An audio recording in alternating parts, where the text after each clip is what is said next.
God said, you know what? Even though you didn't listen to me all those years, I'm not only going to bless you now that you've been through the desert and you're willing to listen to me. Yeah. I'm even going to use the mistake you used that you did back in law school. And I'm going to actually use that so that you can get a little jump start on your career. Welcome to the Daron Earlewine podcast, where we awaken you to become who you were born to be. Here's your host, Daron Earlewine. Welcome back to another episode of the Daron Earlewine podcast. The crowd is already on their feet. Ladies and gentlemen, sit down, take it easy. It's only episode 36, but it is episode 36. We just keep cranking them out week after week after week, and we're so glad that you're joining us each and every week. The downloads keep going up. The subscription keeps going up. We couldn't thank you enough. We can't thank you enough. We're going to try to for downloading, listening to each episode, sharing it with friends, leaving us some reviews, whatever platform you're using. It means a lot and helps us grow the audience here and make a difference to remind people each and every week that God's for them, not against them. He's near to them, not far away. And then he's for them. And then he's created them on purpose and for a purpose. And I love hearing from any of you guys that are listening. And I want to give a big shout out to Kelby all the way out in South Dakota. I spent some time in South Dakota. Pretty cool state. Although the drive from the east side all the way to the west side of South Dakota, one of the longest drives I've ever been in my life. Kelby, I'm not sure where you're at in South Dakota, but I do love some South Dakota. But Kelby reached out and he said, hey, thank you for the podcast. He said, I've been listening from South Dakota, and I absolutely love them. I went through a very difficult season this past year, and your podcast has really helped me in my faith. Just wanted you to know that I appreciate it and the content and look forward to the wisdom you provide in the future. Kelby, thanks so much, bud. It means a lot that you've listened. I'm glad the podcast was a blessing to you and for whatever you've gone through in this past year. It's just been my joy to be able to remind you each and every week, man, that God is for you, not against you. He is near you, not far away, even all the way out in South Dakota.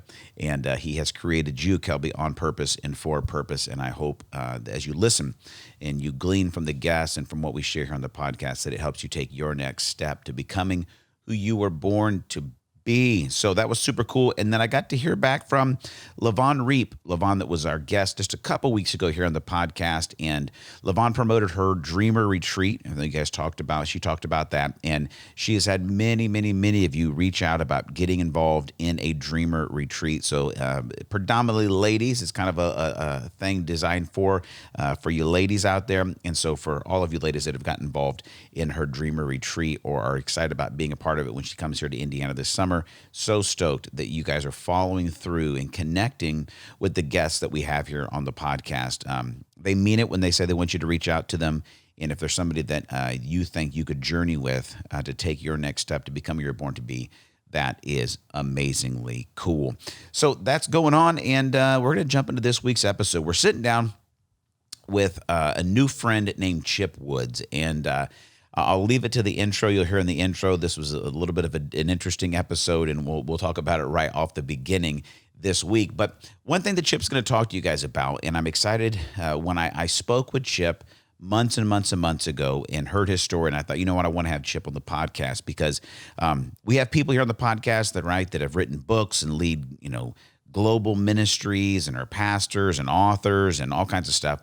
And I know the reality is the majority of you aren't that.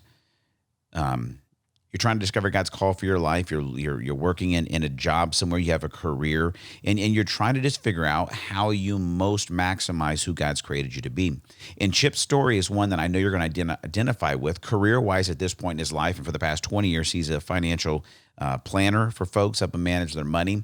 But the journey that got him there was really, really interesting because Chip's going to talk about the fact that from a very young age, his dream was to be a lawyer, and he went after it without ever actually consulting God if that was his plan for his life. And so if there's maybe a title for this episode, it could be called this: Consulting God About Your Career in Cancer, because that comes into play in this story as well. And I just ask you the question before we get into Chip's interview is, have you asked God what his will is for your life? Now, I'm guessing if you listen to this podcast, you have already asked, but you may not have. Some of us have this mentality, right, that we're going to do whatever we want to do. We're going to pursue whatever we want to pursue. And then as we're in process, we'll kind of ask God to catch up, right? Like God's out in the caboose, right? We're running the train. We're up in the engine. We're stoking the fires of the engine, right? With all of our dreams, with all of our ambitions, with all of our gifts. And we're saying, hey, God, back there in the caboose somewhere, could you maybe throw a little bit of Jesus pixie dust on the dream here? Because I'm going to do whatever I want to do and hope that you're okay with it. And here's the crazy thing. Oftentimes, God will let that happen. And it's an interesting thing about his grace and his mercy is he will often allow us to do whatever we want. And I want that to kind of concern you, that you have the ability and power to create the life that you want. But the reality is it may not be the life that he's created you to live. And as I look through the biblical stories to try to find some context to get us into this interview, you know, I thought about this, is that every once in a while, you'll see people in their life where God kind of knocks them on their ass or off their ass, I guess, the way he did with Saul, right? You remember the story with Saul before he became Paul, right? He's riding to Damascus, I think it is, right? He's on the donkey, and then Jesus shows up basically in the big thing of light, and he knocks Saul off the donkey rears up and he knocks him on the ground, and then Saul goes blind for 3 days and he gets taken. You know, there's this whole story where there was this major, massive, life-stopping moment where God was like, I need to get your attention. You are not going the right way in your life. Sometimes there is a knock you off your ass type moment, and you may be in that or you've gone through that. And you know what? Thank God for those moments, because sometimes we need that kind of attention grabber. However, I think most often the story that may apply to us is that of the Old Testament and the 40 years of the Israelites wandering in the desert. So every once in a while, God knocks you off the donkey, but more often than not, he lets you wander in the desert for 40 years. That's the tension I want you to bring into this episode. Is there a chance that I'm on year 15 of a potential 40-year journey in the desert, just doing circles with my life because I've yet to consult God on what his plan is, or I've yet to submit my will to his plan? Chip's going to unpack that for us, and I think you're going to enjoy it. Here's the good news. The good news is this. This whole process isn't about belonging in relationship. It is about becoming who you're born to be. So the security, the acceptance, all of that is there, right? It's not about belonging, but it is about becoming. And sadly, it's also about regrets. Because oftentimes, if you haven't consulted, if you've not submitted, and you're just doing circles in the desert, you're probably racking up a pretty good resume of regrets. Let's jump in right now with Chip Woods. What a good guy. So glad to sit down with him. Enjoy this conversation right here on the Daron Earlewine Podcast. Hey, welcome back to the Daron Earlewine Podcast. And you know what? Chip, I don't know how honest I should be with our people, but I feel like honesty is kind of the best policy. Like that. So, I want, you know what, Chip? I want people to understand that there's grace for everyone, even for me, because we're becoming better friends the more times we record this podcast. Agreed. We had Chip on about a month ago, I think it was, and you did a phenomenal job. It was a great podcast episode, and we went back to edit it all down, and Chip sounded great. It sounded as if possibly my mic was completely turned off, which it was.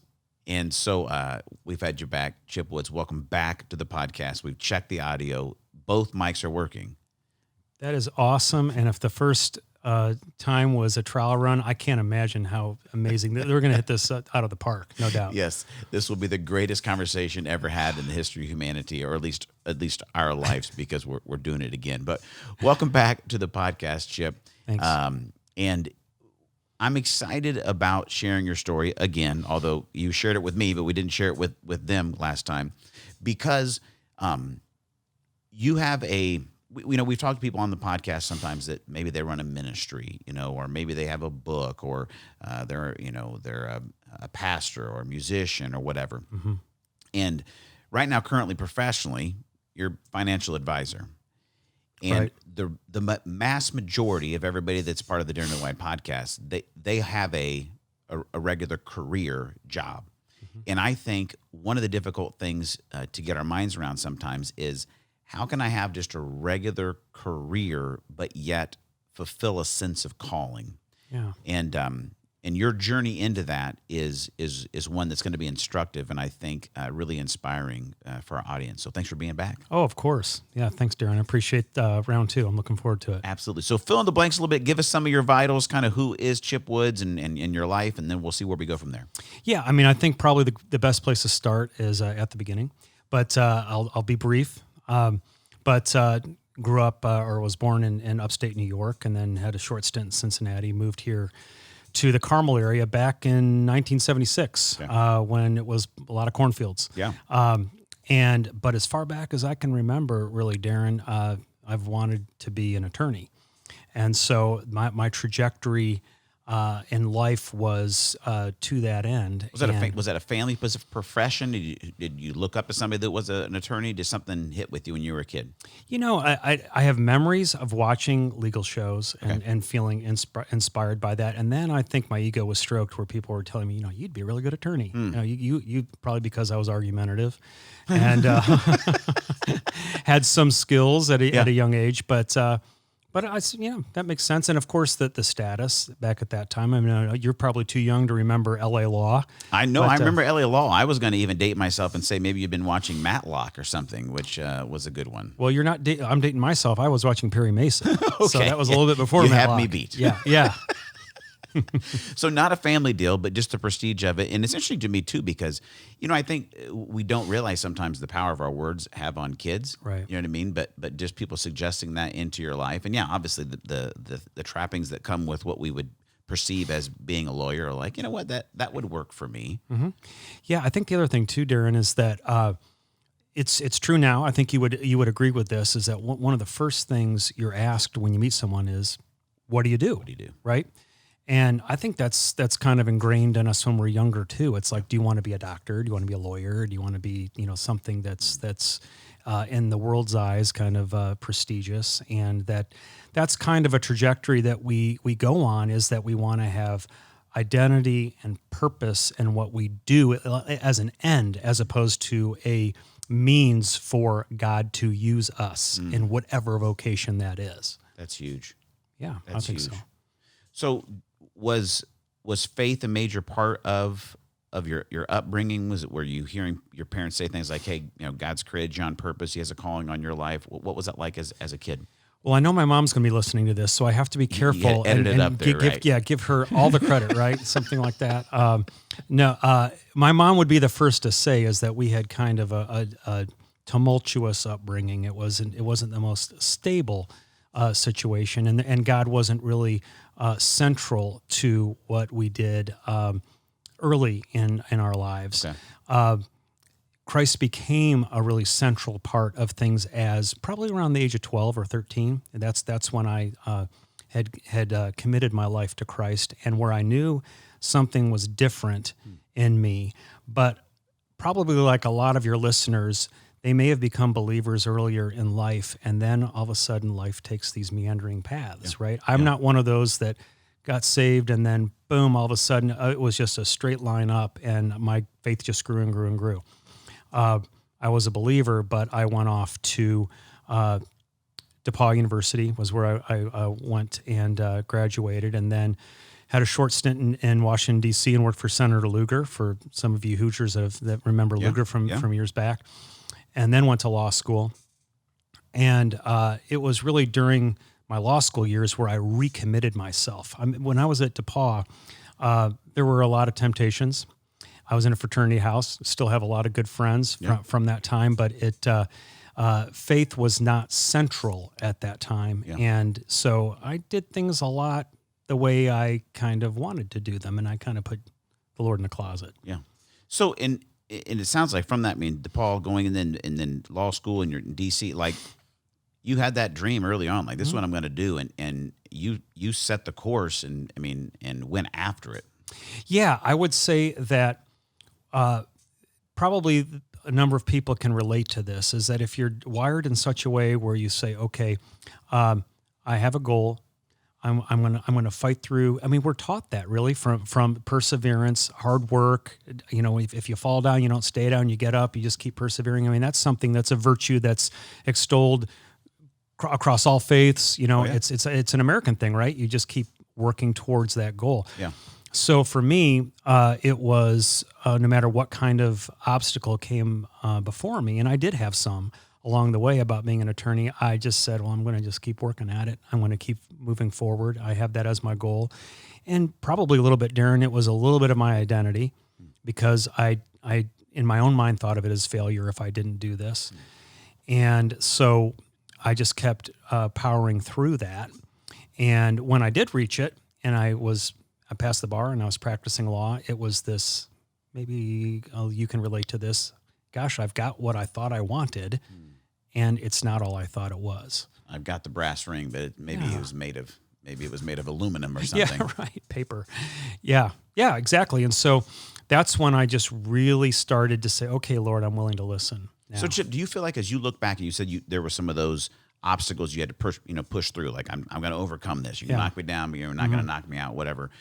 Looking back, do you see those as just, they were just some things that happened, or do you interpret that as like maybe God was going like, hey, like maybe I've got something else for you? What's your, looking in hindsight, what's your interpretation of that? Yeah, I mean, I might kind of meander around in this in answering your question, Daron, because I would say that it's been more upon reflection that God has revealed to me that he wasn't central to a lot of what I was doing at the time. Yeah.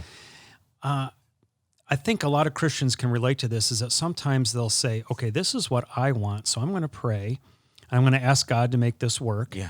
And another good one too is that I'm going to start talking to other people and other godly people. And if I hear a bunch of no's, I'll just wait till I hear a yes and say, boom, there's confirmation that that's what God wants me to do. Yep. So I really think on reflection that I was overcoming a lot of these hurdles that may have been signs, I think, that for God to say, are you really consulting me along the way? Because I wasn't. I was really kind of doing, I would talk to him, but it was more on my terms, and I was saying, okay, what do you want me to do, Lord? And so I believe that the lesson that I learned from all of this is that we need to be able to consult the Lord before any kind of decision, certainly major decisions like vocation, decisions like relationships, decisions like partnerships in business or what have you. Excuse me. And so when we don't consult those things, there's going to be a consequence more times than not. That was true in my case. I was miserable for 3 years, practicing law. But what the other side of it that's really kind of exciting is that God doesn't say, well, you know what? Because you didn't listen to me, you're going to be in the desert for the rest of your life, or you're going to be punished for the rest of your life. Yeah. So the way that I look at it in answering your question, Daron, is that I think that God said, you know what? I have a plan for you. I'm giving you direction, but to the extent you don't listen to me, I'm going to let you fall. Yeah. But you know what? I'm going to wait. Yeah. And I'm going to forgive, but I can't remove the consequences of you not listening to me. Yeah. So I felt some of those consequences along the way.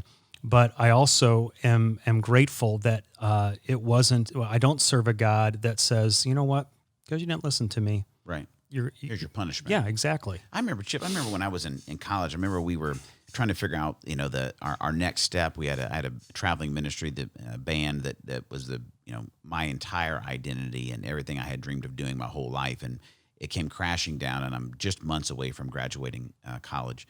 I remember talking to a pastor, a mentor, and I said, I feel like that following God is like like I'm on that game show, Let's Make a Deal. You've seen that show, right? Where they, of course, Monty Hall, right? Door number 1, door number 2, and like, right. I remember coming to this major decision. We didn't know what we were supposed to do next, and I remember feeling like if I choose wrong, like God's will's behind one of these doors. And then behind one of these doors is the big pile of elephant manure, right? So it's like, you better choose right or, you're screwed. And the pastor that day let us know, it's like, no, that's not God's character. Like you could even choose wrong, and he's not going to abandon you. Like he's still, a part of this journey. And so that it freed us up to go, okay, we're going to ask God for wisdom. We're going to move in the best way we know how, believing that we've got his wisdom, and knowing that, like, even if we choose wrong, he's still faithful in that. And you experienced that in the journey God took you in. But what I want to hear is, you've accomplished the life goal.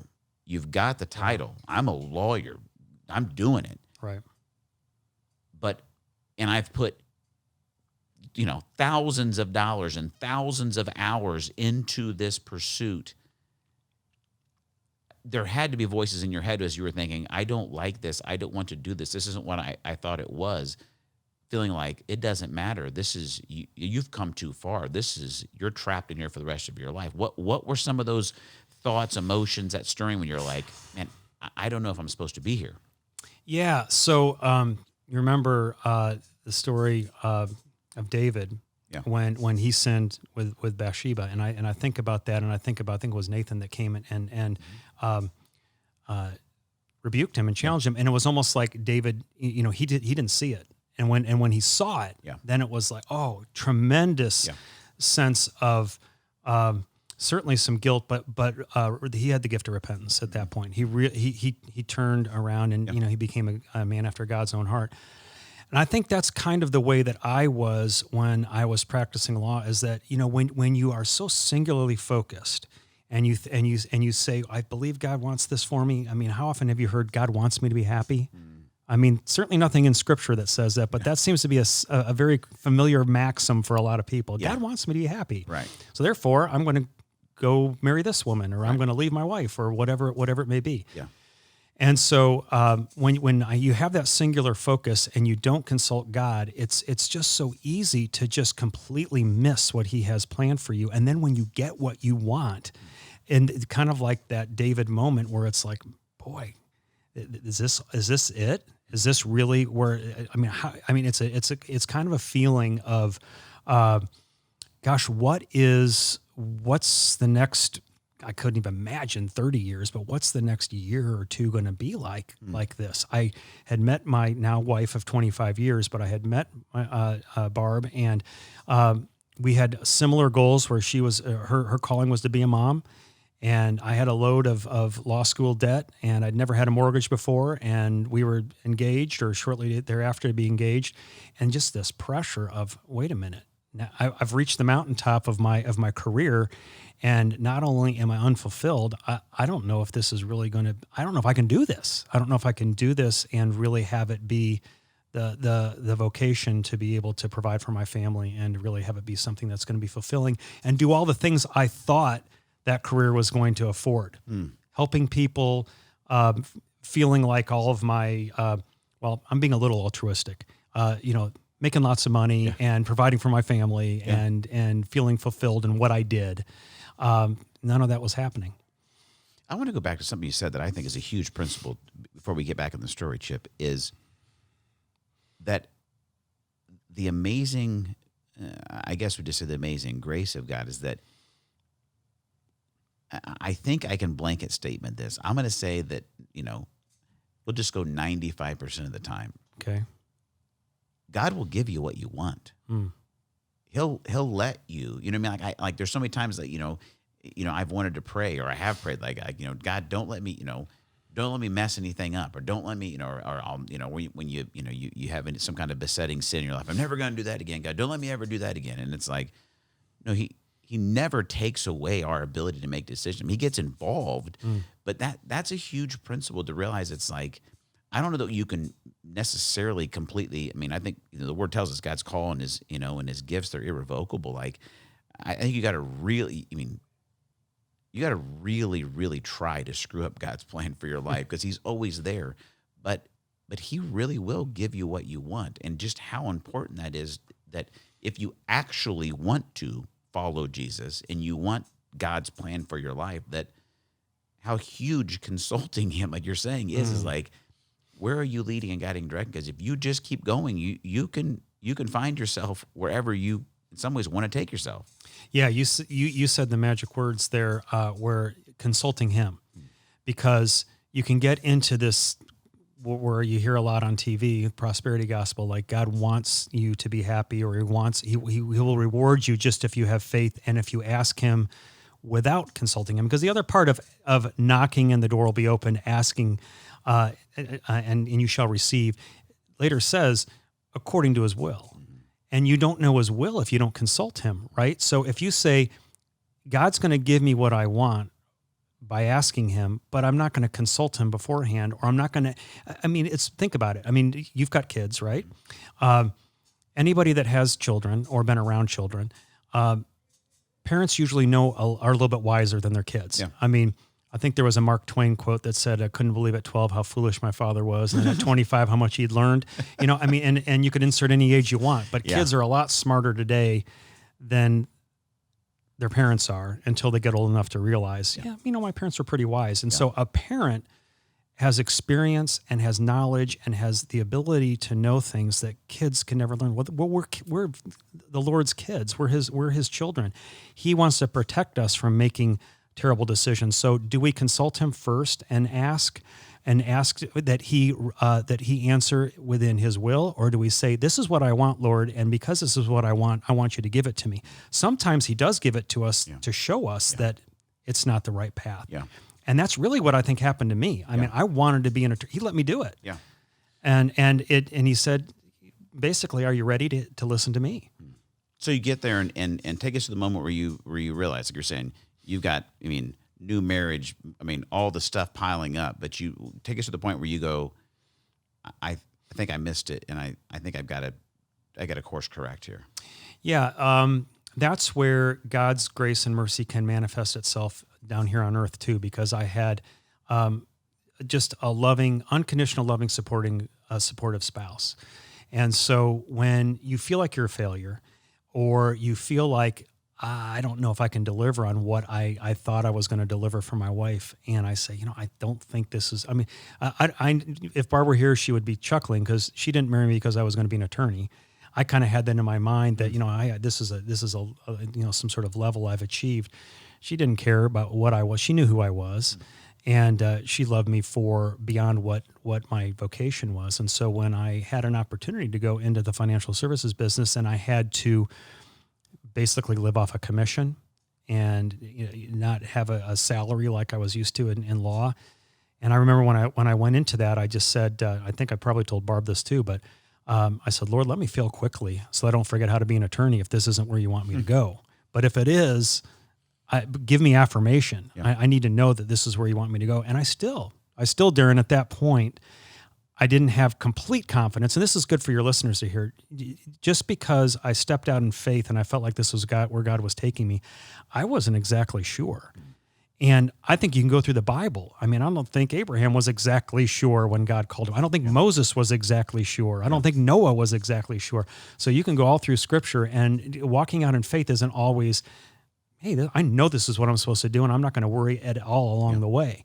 And so, taking that step of faith and going out was a scary thing, because I needed to be able to believe, and I did, that God was behind it. But it helped tremendously to be able to have the support of my wife and those whom I cared about most. You took a year to kind of put a fleece out there and make sure that it was the right decision. Tell us that story. Yeah, right. So the same gentleman I'm working with now, his name's Pat.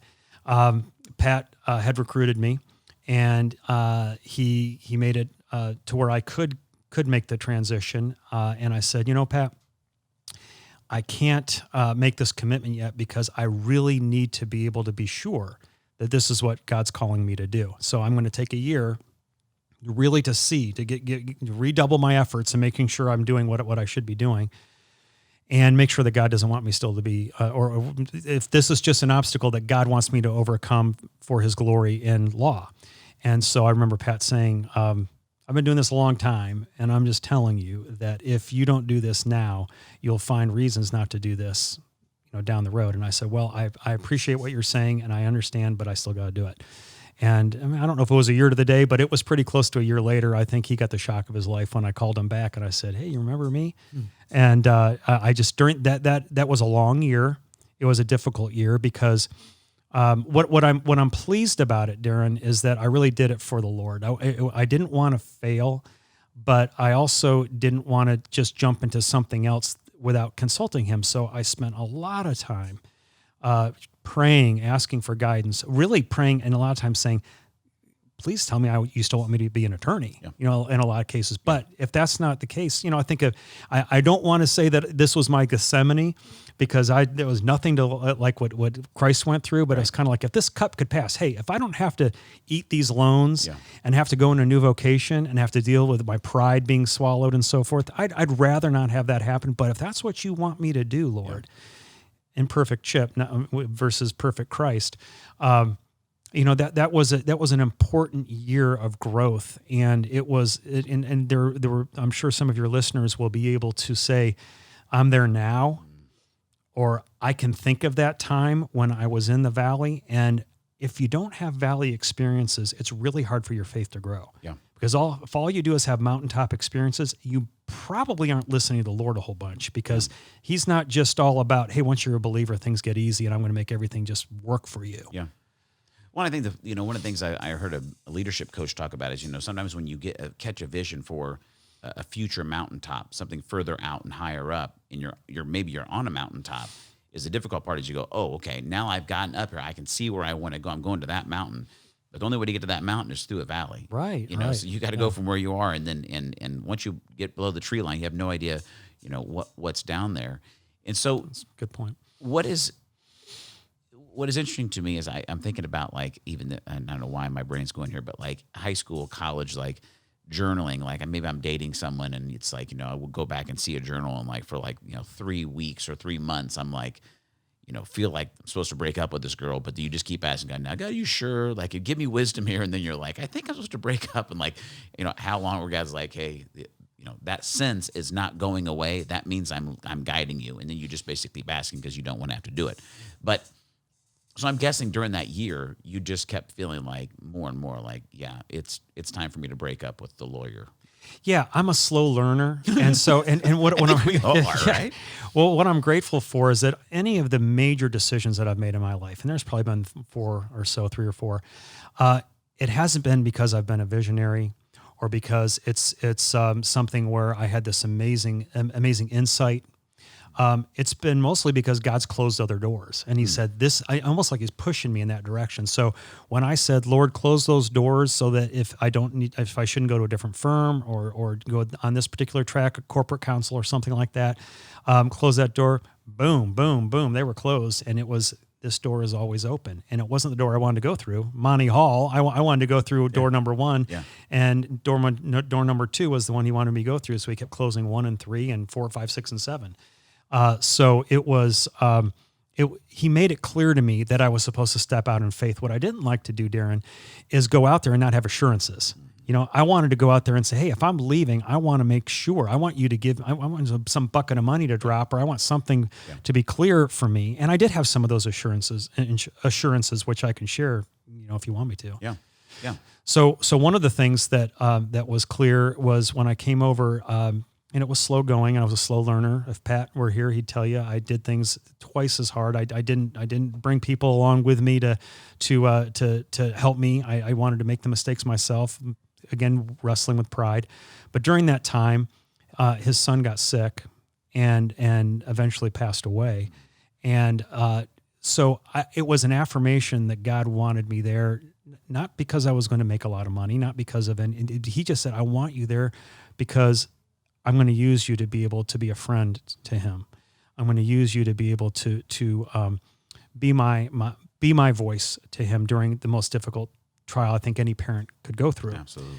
And so there were little things, that was a big thing, but there were things along the way where relationally, which is really where I wanted to be an attorney. I'm a relational person. I wanted to be able to make a difference in people's lives. And I was starting to see that within my office, and being able to see God work in that respect. And then he was very gracious in that it wasn't that long before he started to give me affirmation that, yeah, I want this to be your career. And now I'm really going to be able to show you how I've knitted you, how I've made you, and how you're going to be able to use this vocation, which is maybe at the outset of what you talked about, to where this is going to be a ministry. This isn't just about you making money. I'm going to provide for your family, but I'm going to use this so that people are going to see me through you. So you step into that environment, and it's financial services, kind of career. Looking back, did you step into it and see, you know what, God has given me some natural talents, and I know the relational side of your strengths definitely help that, because if there's something that people need to trust, that's what they need trust with. If they're going to trust somebody with their money, they need to trust the person. So you definitely have that skill set. But are there other things you look back that you realize, oh wow, God, or as you've walked through it, that you're like, wow, you uniquely made me for this?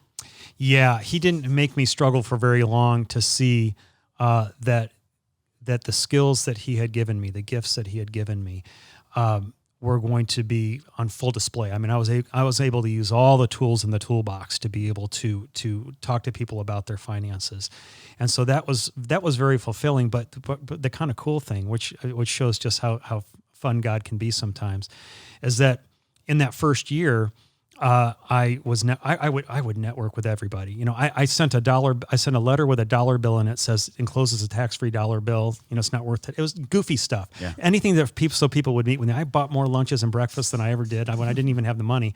And it was just an opportunity to get out there. And one of the things that I did was I networked with some of my law school buddies and people that I stayed in contact with. And one of them introduced me to their parents, and through working with them, I made more with that one client than I did as a lawyer that whole year. Wow. So this is not to say this isn't prosperity gospel stuff, but I'm just saying God said, you know what? Even though you didn't listen to me all those years, I'm not only going to bless you now that you've been through the desert and you're willing to listen to me, I'm even going to use the mistake you used that you did back in law school. And I'm going to actually use that so that you can get a little jump start on your career.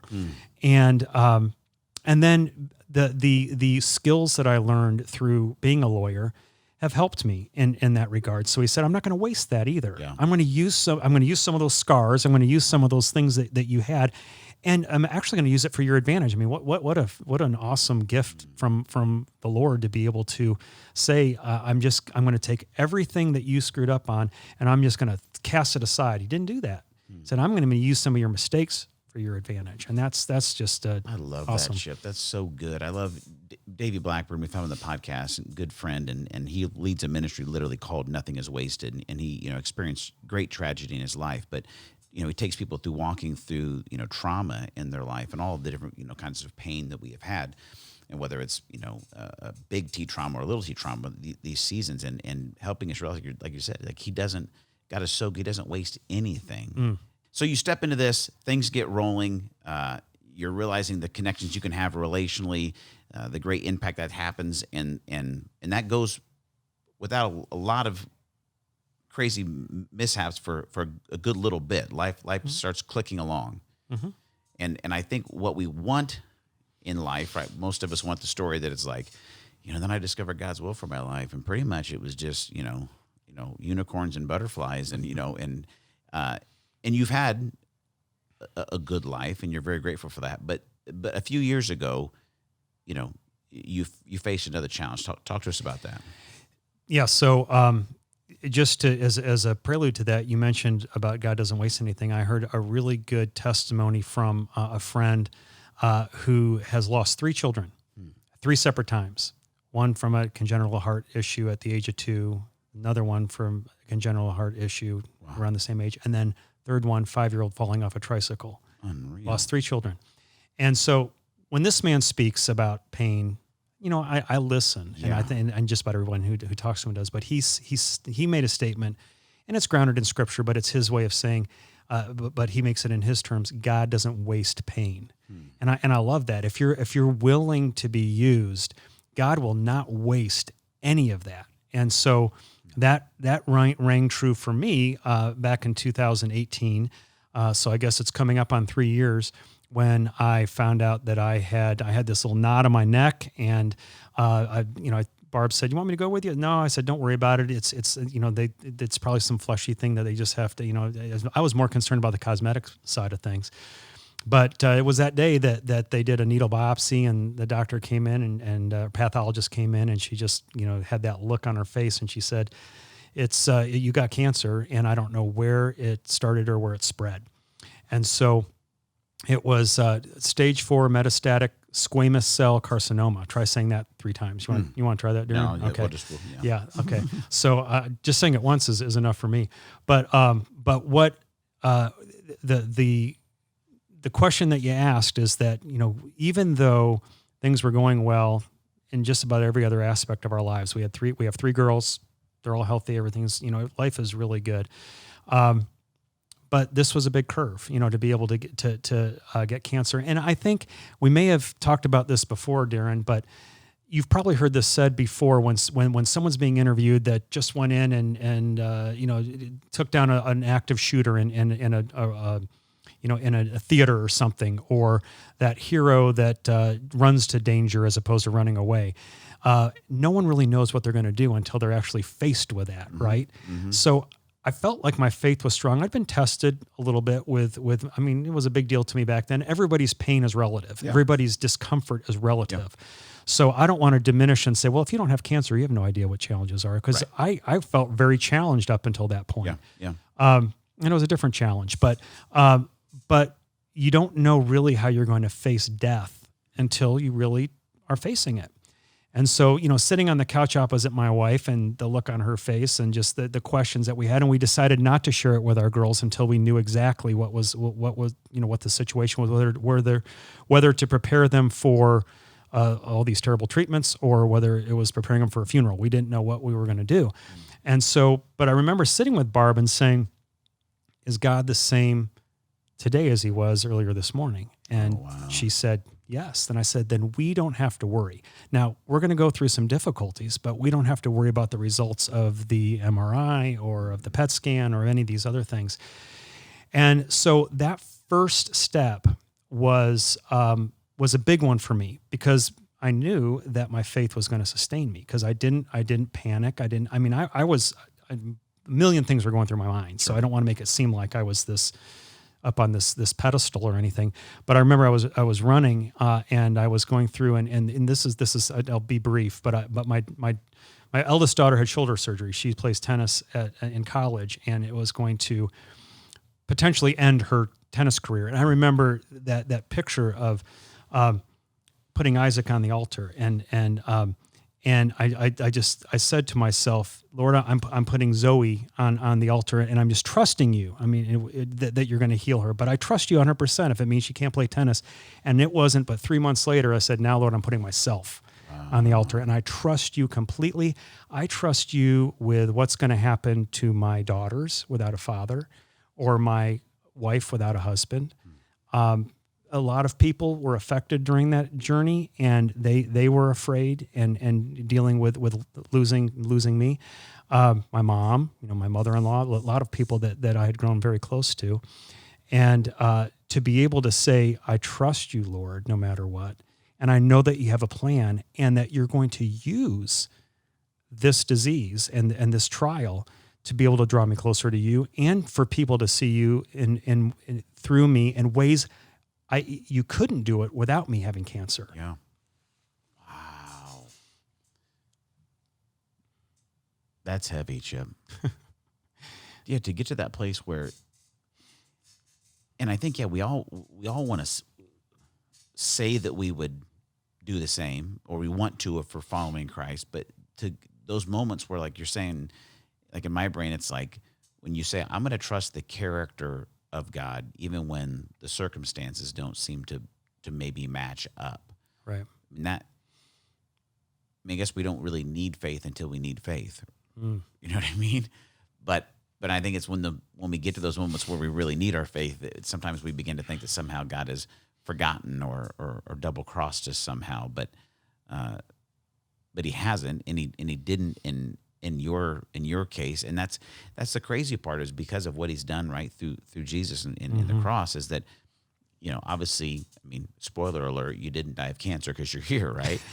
But even if you had, like you were saying, he would have been, I mean, he is faithful to you for eternity.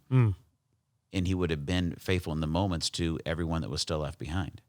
Absolutely. Yeah, that's well said, Daron. I would say that also that when you get it, when you really get it, that God owes you nothing more other than what he's done on the cross, as you mentioned, what that guarantees us. I mean, there aren't very many, and that's a no word in the financial planning world to say guarantee. You do that it's like kill presidents, like the alarm bells go off. You don't ever want to say any guarantee to anybody, but Christ can guarantee to us what our future is going to be. And as the Bible says, our life is a vapor. You've got kids, you when they were born and where they are now. I mean, it just probably has seemed like it's gone so fast. Oh, yeah. It's so, I've got a daughter graduating from college and another daughter graduating from high school this year and one in between. And it's just, I can still remember the day they were born. And so it just goes through so fast. And so to be able to know that for God, whether I die at 52 or 50 at the time, 50 from cancer, or whether I die at 55 of cancer or something else when I'm 90, it is a vapor. And what I can hold on to, no matter what that date is that I can hold on to eternity and know that he, not only is he going to take care of my soul, but he's also going to provide for my family and all those who call upon his name. And so that gives me great comfort. I'm not looking forward to dying. I'm not looking forward to suffering. I think of this Tyler Trent, remember him, the young man from Purdue? Yes. And I remember hearing him at his funeral, which if any of you haven't gone online and looked at Tyler's funeral, I think it's probably still on YouTube or something, College Park. It's amazing how this young man was able to say, I really didn't appreciate God until I got cancer the second time and then the third time. And I'm thinking, this is a young man, less than half my age. And he's shown a maturity of saying that he's like thanking God for the cancer that he's gotten because it's allowed him even more effective. And he was, I would say that he's 3 times more effective than I was because he had to go through it 3 different times. And, so he had the privilege of being able to reach far more people than the average person. I have the privilege of reaching more people because of cancer than someone who doesn't have cancer. But I don't care if you are a housewife. I don't care if you're a metal worker, if you're an attorney, or whomever you are. If you have the Lord and you recognize that truth, and I don't care if your ambit or your sphere is multiple people. I've got a lot of people I can talk to as clients. When you have their money, they listen to you. Yeah. When you have cancer, they listen to you even more. Yeah. So those are two. That's a pretty dynamic combination. But I don't care who you are. When you are in His will and you know that He is working through you, He's going to use you mightily. And it's not a numbers game. It's not like how many. So I am grateful that I have an opportunity to witness to a lot of people through my work. But whatever you're doing, God has a specific purpose for you. And the person that He puts in your path, my wife and I joke around sometimes, and she did when I was coming up for this thing, and she said, "Good luck," because she knows I don't believe in luck. Yeah. And the other thing that she says to me, "Take care," because we don't ever say that. It's like that's like this platitude that we all use. But she said, and I know there's going to be a lot of coincidences because I don't believe in any of those things. I don't believe in luck. I don't believe in coincidence. So absolutely true. Everybody that people put, you and I being together today. Yeah. We know one thing. There's going to be someone listening, and that's because that's what I've prayed. Yeah. There's going to be someone listening today that God is He's going to use whatever imperfect words that we're using today, yeah, and He's going to have it resonate in their ears, and it's going to change their life. Yeah. And I want to direct people to this, and maybe other podcasts. They'll listen to me because they know me, but then they might listen to other Daron Earlewine podcasts every Wednesday at 10 a.m. 10 a.m. And it's going to impact lives, and people are going to realize that I have a purpose. Yeah. God's given me a purpose, and I don't have to be measured by what I do. I have to be measured by who I obey, and that's powerful stuff. I thought about when you were coming in today, Chip. Today, I thought to myself, what we did last time was great, but I just thought to myself, I wonder if Chip will say a sentence today that you didn't say last time, and this whole microphone situation was to set it up for you to say something you didn't last time that's going to eternally impact someone's life that's listening. And, I'm going to pray and believe that that's the case, and I know you will too. Last question. It's a big one, and we'll land the plane with this. If I gave you a magic wand or a magic computer, and you could Control-Alt-Delete the failed law degree in career and Control-Alt-Delete cancer, and you would be like, I'm taking these out of the story. This is not a part of the Chip Woods story. Would you do it? Absolutely. I don't want to do that. I wouldn't want to go through that stuff. I know that's not the answer you were looking for. I like where it's going. But let me tell you exactly how I'd answer that. People that say I have no regrets, certainly I didn't do anything wrong with cancer. Maybe I did. Maybe I'll find out that I did something that caused it to happen. But people that say they live without regret, I have lots of regrets. If I could go back and change the things that I did, I would, because I'll tell you this quick story. I was driving to Dayton with my daughter, my eldest daughter. We were getting ready I was dropping her off to go to school. And she said to me, Dad, what's your biggest regret? And I said, oh man, it's like I started to go through the list of all the things that and so I'm pretty honest with my kids. And so I told her some of the things that I did, especially in college, that I really regretted. And I said, what are your regrets? And I'm not kidding you. I watched her as I was driving and out of the corner of my eye, because I got my eyes on the road too. But she labored to think of something really bad that she did that she really, that would be worthy of the worst thing that she did. And I said, Zoe, that is such a gift. It's such a gift to have to struggle to really look at what you've done wrong. I've got lots of regrets. And if I could go back, I would have changed a lot of things. But because we serve a merciful, loving God, he uses those mistakes to show his mercy and to be able to motivate us to say, you know what? If I can forgive you, can you forgive that person that's wronged you?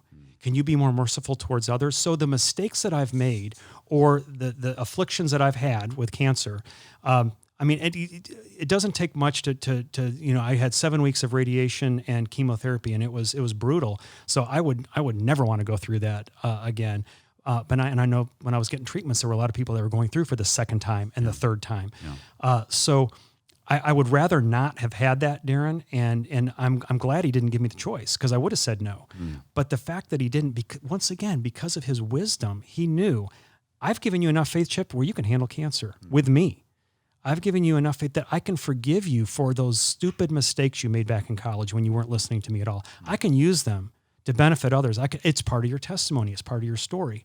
So I do honestly say I don't want any of those things to happen. I wish I had a life more like my daughters, who have lived, even though because of what they've done, doesn't make God love them more, but they just have fewer obstacles in their lives that because they have chosen to make better decisions than I did. Yeah. And I think, and that's an encouragement, but because we serve a merciful God, he didn't say, well, I love Zoe, Ella, and Abby more than you because they've been better girls than you were a young man. Yeah. It's not an acceptance love issue. No. And so that's the cool thing. There are and there are probably people in your life, and I know I've heard some of them on your podcast, that have made horrible decisions, made terrible things, and still God's using them. Look through Scripture about the broken people that God uses. Go into Hebrews 11. Go through that wall of fame, of all those, and they were all flawed people that made a lot of mistakes. Yeah. So you wish you had the wisdom to skip the regrets, but you're glad you have the mercy to walk through them. Hey, well said. You got to write a book. That could be a book title. That's good. Coming later, 2021. Chip, thank you so much for being back on the podcast. Yeah. We got to record it this time. If we have you back again, we have a whole new story, which I'm sure you've got plenty of them. Well, do you think 2 was better than 1? Because maybe we ought to go to 3 or 4. Well, we did better this time. We had a great flow, good energy. I liked it. Anyway, Chip, thanks so much. I appreciate it. Thank you, Daron. Absolutely. And we're back from the land of Chip Woods. Thanks, Chips, for being Chips. Thanks, Chips. Remember Chips? Did you watch Chips growing up as a kid? Well, not if you're not like 40. I watched Chips. It stood for California Highway Patrol, and it was an awesome show. Ponch and John, they rode motorcycles all over San Diego, and it was one of my favorite TV shows. But this podcast isn't about Chips. It's about Chip Woods. And I just, Chip, thank you for the grace to come back a second time, guys. Listen, I'd like to tell you that was the only time I've forgotten to record a podcast and done the whole episode, but it's not. Okay. And so there are some regrets that have been racked up here in hosting the podcast, because I do a few things very well. I do most things maybe mediocre, and the detail thing is beyond mediocre. And so thank you for Chip for making the time to come back in, and we were able to record the podcast again. And here's the deal. Maybe it's about you recording podcasts like me. Maybe it's about missing God's call for your life like Chip. But maybe you're at a place right now where you're like, Daron, I have a ton of regrets. Ton of regrets. And it could be from you're at a place now where you started listening to the podcast because you've realized, you know what, I have built a life for myself and never consulted God in the process. And now God's beginning to bring something to life in me. And I'm realizing that I may have wasted decades of my life, if not just years, chasing down a dream, chasing down a career, chasing down what I wanted and never consulting God in the process. It could be that, or you may have some regrets over here that it's not necessarily like I don't consult God on like the actual major direction of my life. For you, maybe it's, you know what, I have a lot of regrets because I am forgetting to actually submit my life to God on a daily basis. It's not about calling. It's not about career. It's about obedience. It's about intimacy and connection in my life. And one is more of a grand scope, like 30,000, 80,000 foot view of your life. And then one of them is in the nitty gritty, day after day after day. And I was just listening to a podcast this week with Erwin McManus, one of my favorite pastors, authors, podcasters. And Erwin's talking about this concept of self-mastery. And the reality that as much as we would like to abdicate the responsibility for our own lives to God or blame others, it ultimately comes back to us. And Erwin brings us back in this podcast. He brought us back to the story of Cain and Abel.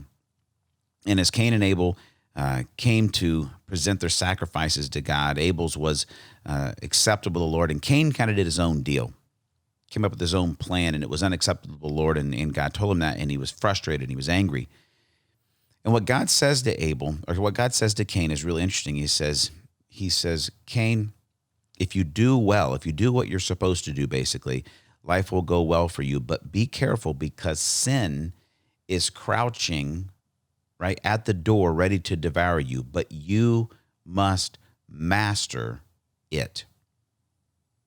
Which is an amazing statement for God to say. Like, this is after the fall, right? And I think sometimes we like to think that because of the sinful nature and because of the fall, we have no ability to do what's right, and we're just on our own. And the reality is that right after the second story, the first story after the fall is God telling Cain, listen, you need to master yourself.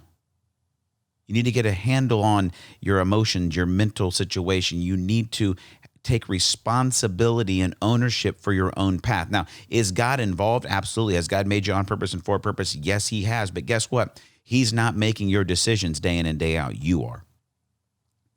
And you can blame your parents or your ex-husband or your ex-wife or whatever it is for where you're at right now.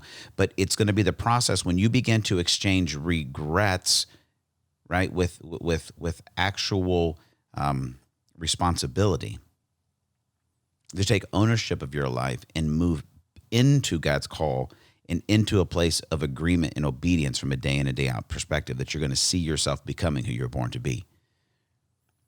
If you're trying to get back on the track, I love what Chip talked about there. There came to some parts, right, where he was really certain that he had to move away from being an attorney, but he was very unclear on what that process was going to be. It took him a year to kind of put that fleece out and try to figure that part out. And here's the encouragement I want to give you. I've said this before. I remember hearing a quote from Mother Teresa. A guy came and asked her, Mother Teresa, please pray for me. I have something going on in my life, and I need some real clarity of what God wants me to do. And Mother Teresa said, I'm not going to pray that God would give you clarity. And he thought, he was a little offended. Like, what's the deal? You're Mother Teresa. You're supposed to pray, right? That's what you do. And she said, I will not pray for clarity. She said, I will pray for certainty. And see, there's a difference there, is that Chip came to the place where he was certain, I'm not supposed to be a lawyer anymore. He began to consult God on his will for his life, and then he moved forward in obedience Certain that's how he was supposed to go. What he didn't have is clarity on how it was going to work out. Am I going to be successful over here? Am I going to be able to pay my rent? Am I going to be able to pay my mortgage? Like, is this stuff going to work out? How's it going to work out? I don't know. What I'm certain is that God's calling me to go here. And I'm also certain in the character of God. And that's what I want you to focus in on. When you are unclear of how the outcomes will work, what I want you to do is I want you to bet on the certainty of the character of God. When you're certain about the character of God, the lack of clarity of the details of where you're walking don't scare you. They don't lead you off track. You're able to continue to step into and move forward in what God's calling you into. And for Chip, that was definitely tested when he tested positive for cancer. And I love the quote that Chip gave us there, right? That he said to his wife that night, he said, honey, he said, is God the same tonight that he was this morning before we knew I had cancer? And they had to come to the conclusion that yes, he is. That's certainty in the character of God. Is God the same now that I have cancer as he was yesterday when I didn't? Yes, he is. Is God the same now that I'm understanding that I've got to come back into a place of actually consulting him for his will for my life? Is he the same God now as he was when I was? Yes, he is. When I come to the place where I've realized that I've been not submitting my daily decisions to God and doing whatever I want, and I've got a pile of regrets, can I trust the character of God there? And what I know about him is that he is slow to become angry. He's quick to forgive, that he's for me, not against me, that he's near me, not far from me, that he's merciful, that he's loving, that he's compassionate, that he's gentle, that he's powerful. When we can come back to these character traits of God that we can become certain about, when the path ahead seems a little bit unclear, our certainty in the character of God can move us forward in it. That's what I want you guys to take away from this episode. And the last thing there too, we talked about one of the last things we said there on the episode is I want as a takeaway for you, that idea that if you have a lot of regrets, whichever category they fall into, whether it's not submitting or it's not consulting, it's coming to the place where, as we said there with Chip, wish you had the wisdom to skip the regrets, but glad for the mercy that got you through them. And that's where you're at, friend. Because here's the reality. Life's a one-way street. I wish we could get do-overs. I wish I had a time machine, push the button, go back, try it over, but you don't. You just keep moving forward, certain on the character of God and relying on the grace and the mercy of God to get you through those regrets, and to not just have them be regrets, but he can actually redeem them, as Chip talked about, right? Nothing's wasted. He can redeem the regrets and send you into the next step of becoming who you're born to be. Goodness gracious, guys. Every episode, I just love hanging out with you more and more. Thank you so much for listening. Leave us a review. Share the episode with somebody. Follow me on Facebook, Instagram. Just search for Daron Earlewine. I'm out there. And remember these three things. God's for you, not against you. He's near you, not far from you. And he's created you on purpose and for a purpose. Thanks for hanging out again right here on the Daron Earlewine podcast. See you guys.